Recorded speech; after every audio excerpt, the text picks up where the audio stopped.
Also known as Sir Wiggleton, has become known around the country as the dog who smiled on his adoption day in a selfie with his new owner. But calls to the township claiming the dog is a pit bull have put Diggy's forever home on the line. Action News reporter Kimberly Craig has the details from Waterford.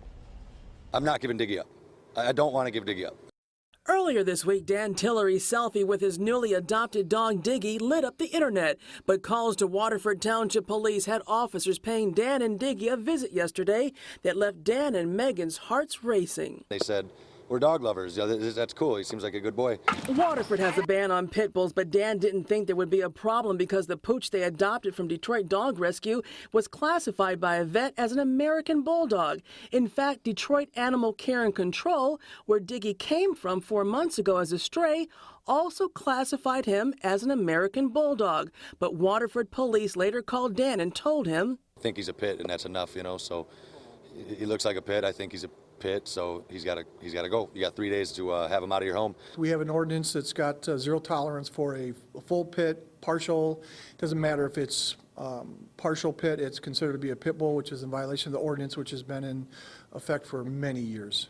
Detroit Dog Rescue's Christina Rinaldi and Diggy's owners remain hopeful that on Monday, township officials will review the paperwork and allow Diggy to stay. And we want to keep Diggy smiling, we want to keep Dan smiling, we want to keep Diggy in his home. Detroit Dog Rescue did our due diligence when we adopted Diggy out. Not only did we make sure that his paperwork said American Bulldog, we also called the city clerk and said, hey, what are your restrictions on American Bulldogs? We'd like to adopt one out in your township. Police say Diggy can stay if he checks out with a vet that they choose. If he's willing to go to the vet to get the dog looked at through for us, and that's fine too. That works. Whatever works. We just want to enforce the ordinance. If it's a pit bull, it's a pit bull. If it's not, then it's not a pit bull. He's been the best. He sleeps in our bed every single night. I didn't know I could fall in love with a dog so quickly or something so quickly, and he's just stolen my heart. I'm hopeful that everything will work out. I just want Diggy. I want to keep him as my dog. In Waterford, Kimberly Craig, 7 Action News. Hopefully they can get that sorted out. I just pulled up a picture of an American Bulldog, and it certainly does look like Diggy is an American Bulldog, but we'll have to see. Let the process play itself. We'll keep you posted.